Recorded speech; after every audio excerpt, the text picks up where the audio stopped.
৪৯ বছর আগে ১৯৭৫ সালের ১৫ই আগস্ট বাংলাদেশের প্রতিষ্ঠাতা রাষ্ট্রপতি শেখ মুজিবুর রহমানকে সপরিবারে হত্যাকাণ্ডের পর আওয়ামী লীগ ভয়াবহ এক সংকটের মুখোমুখি হয়েছিল।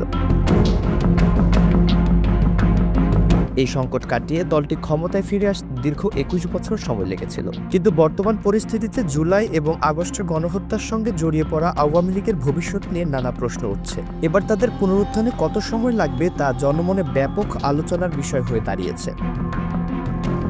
সম্প্রতি কাতার ভিত্তিক গণমাধ্যম আল জাজিরাকে দেওয়া এক সাক্ষাৎকারে সংবিধান সংস্কার কমিশনের প্রধান ও রাজনীতি বিশ্লেষক অধ্যাপক আলী রিয়াজ আওয়ামী লীগের পুনরুত্থানের জন্য ৪টি শর্তের কথা উল্লেখ করেছেন। তার মতে, যদি শর্তগুলো পূরণ করা হয় তবে দলটির ভবিষ্যৎ নিয়ে আলোচনা করা যেতে পারে।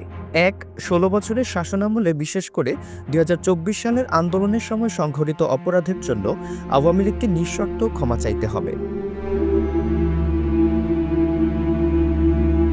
২. দলের বর্তমান মতাদর্শ পরিত্যাগ করতে হবে এবং নতুন রাজনৈতিক বাস্তবতার সাথে নিজেদের খাপ খাইয়ে নিতে হবে। ৩. শেখ হাসিনার পরিবারের কোনো সদস্যকে আর নেতৃত্বে রাখা যাবে না, দলের নেতৃত্বকে নতুনভাবে গঠন করতে হবে। ৪. মানবতাবিরোধী অপরাধ সহ সব নৃশংস অপরাধের বিচার নিশ্চিত করতে হবে, যার মধ্যে জুলাই আন্দোলনের সময় সংঘটিত গণহত্যা দায়ীদের বিচারও অন্তর্ভুক্ত। অধ্যাপক আলী রিয়াজ বর্তমানে ইউনূসের নেতৃত্বাধীন বাংলাদেশ অন্তর্বর্তী সরকার কর্তৃক গঠিত সংবিধান সংস্কার কমিশনের প্রধান হিসেবে দায়িত্ব পালন করছেন।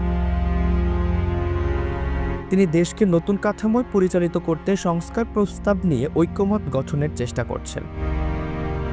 তার মতে, জুলাই আন্দোলনের সময় যারা গণহত্যার জন্য দায়ী তাদের বিচার হলে এবং উপরোক্ত শর্তগুলো পূরণ করা হলে আওয়ামী লীগের পুনরুত্থান নিয়ে আলোচনা হতে পারে। আওয়ামী লীগের ভবিষ্যৎ এখন এক অনিশ্চিত গন্তব্যের দিকে এগোচ্ছে। শাসনামলের ভুল স্বীকার, মতাদর্শগত পরিবর্তন, পরিবারতন্ত্রের অবসান এবং ন্যায় বিচার নিশ্চিত করা, এই ৪টি শর্তের ভিত্তিতে তাদের রাজনৈতিক পুনর্জন্ম সম্ভব হতে পারে। তবে এসব শর্ত মানতে দলটি রাজি হবে কিনা সেটাই এখন সবচেয়ে বড় প্রশ্ন।